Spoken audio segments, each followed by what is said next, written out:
এই পৃথিবীতে এমন কিছু গল্প আছে যেগুলো শোনার পর তুমি আর আগের মতো থাকতে পারবে না। কিছু গল্প এতটাই বাস্তব, এতটাই ভয়ঙ্কর যে শুনতে শুনতে তোমার বুক ধকধক করবে আর মনে হবে কেউ যেন তোমার ঘাড়ের পেছনে দাঁড়িয়ে আছে। আজ আমি বলবো ৩টি এমন গল্প যেগুলো সত্যি ঘটেছিল আর যেগুলো আজও সেই মানুষরা ভুলতে পারেনি। Story 1, the camping night, the man in the Woods. ঘটনাটা ১৯৯৮ সালের দিকে। আমি তখন ১৩ বছর বয়সী। প্রতিবার গ্রীষ্মের ছুটিতে আমার বাবা আমাদের নিয়ে যেতেন পাহাড়ের জঙ্গলে ক্যাম্পিংয়ে। বাবা ছিলেন একদম প্রকৃতিপ্রেমিক, আর আমি ছিলাম একদম উল্টো, শহুরে বাচ্চা, যে ঘাসে বসতেও ভয় পায় আর পোকা দেখলেই চিৎকার করে ওঠে। সেই বছর আমরা গেলাম একটি নির্জন জায়গায়, ব্ল্যাক ক্রিক ফরেস্ট। লোকজন বলে ওই জঙ্গলে নাকি আগে এক সিরিয়াল কিলার থাকত, কিন্তু বাবা এসব গল্পে বিশ্বাস করতেন না। সন্ধে নাগাদ আমরা তাঁবু ফেললাম, আগুন জ্বালালাম, আর গল্প করতে করতে সবাই ঘুমিয়ে পড়লাম। রাত ২টোর দিকে আমার ঘুম ভেঙে গেল। বাইরে থেকে একটা অদ্ভুত শব্দ আসছে। মনে হলো কেউ ধীরে ধীরে পাতার উপর দিয়ে হাঁটছে। আমি চুপচাপ কানে হাত দিয়ে শুনছি। শব্দটা একবার কাছে আসছে, একবার দূরে যাচ্ছে। হঠাৎ একটা ছায়া নড়ল। তাঁবুর ফাঁক দিয়ে দেখি একজন লোক দাঁড়িয়ে আছে, লম্বা, পাতলা, লাল জ্যাকেট পরা আর মুখে একটা সাদা মুখোশ। আমি ভয়ে স্থির হয়ে গেলাম। লোকটা ধীরে ধীরে তাঁবুর দিকে ঝুঁকল, তারপর কেমন যেন শোঁ শোঁ করে ফিসফিস করে বলল, "you shouldn't have come here." আমি চিৎকার করতেই বাবা দৌড়ে এলেন।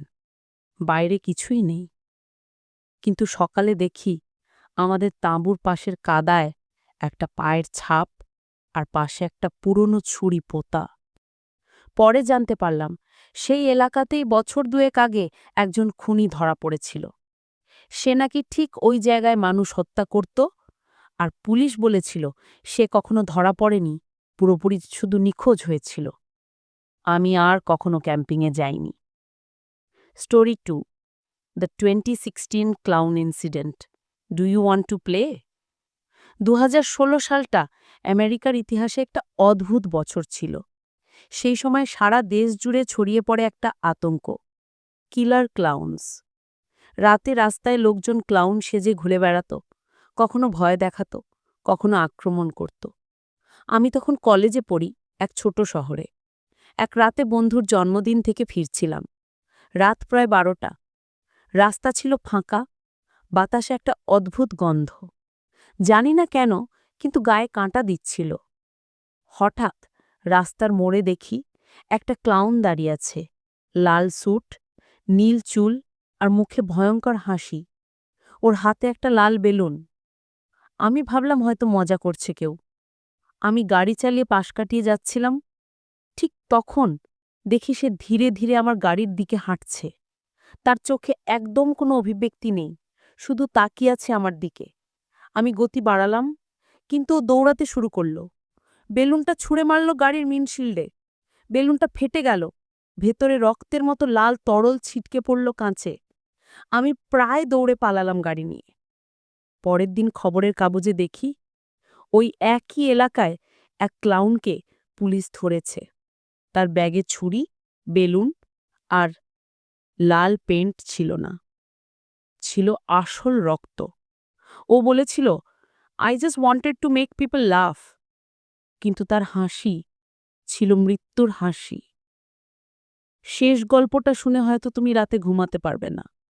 একজন যুবক, নাম ড্যানিয়েল, নতুন চাকরি পেয়েছিল একটা বিলাসবহুল হোটেলের পুলের নাইট শিফট লাইফগার্ড হিসেবে। প্রথম কয়েকদিন সব ঠিকঠাক চলছিল, কিন্তু এক রাতে, রাত ২টোর দিকে, সে শুনল পুলের দিক থেকে পানি ছলাছলা শব্দ আসছে। সে ভেবেছিল কোনো অতিথি হয়তো সাঁতার কাটছে। গিয়ে দেখে কেউ নেই, তবু পানিতে ঢেউ উঠছে, যেন কেউ ঠিক এখনই ডুব দিল। সে সিসিটিভি ফুটেজ দেখতে গেল। ভিডিওতে দেখা গেল পুলের ভেতরে এক মহিলা সাঁতার কাটছে, কিন্তু যখন ক্যামেরা অন্য অ্যাঙ্গেলে গেল, পুলটা একদম খালি। সে ভয় পেয়ে ম্যানেজারের কাছে গেল। ম্যানেজার চুপচাপ বলল, 5 বছর আগে এক মহিলা এখানে ডুবে মারা গেছিল। তারপর থেকে রাতের শিফটে কেউ বেশি দিন টিকে না। ড্যানিয়েল পরদিনই চাকরি ছেড়ে দিল। কিন্তু 1 বছর পর হোটেলের লোকজন বলল, রাতের শিফটে আবার কেউ শুনছে পানির শব্দ। কেউ কেউ বলে এখনো মাঝে মাঝে দেখা যায় একজন মহিলা ধীরে ধীরে পুলে নেমে যাচ্ছে আর তারপর অদৃশ্য হয়ে যাচ্ছে জলের নিচে। এই 3টি গল্প হয়তো তোমার কাছে শুধু গল্প মনে হচ্ছে, কিন্তু যারা এগুলো থেকে বেঁচে ছিল তাদের কাছে এগুলো দুঃস্বপ্ন। বন্ধুরা, আপনাদের জন্য কষ্ট করে ভিডিও বানাই। আপনাদের লাইক এবং সাবস্ক্রাইবার আমাদেরকে ভিডিও বানাতে উৎসাহিত করে। এরকম আরও সুন্দর সুন্দর গল্প পেতে আমাদের সাথে থাকুন। আজকের জন্য এখানেই শেষ। আল্লাহ হাফিজ। সবাই ভালো থাকবেন।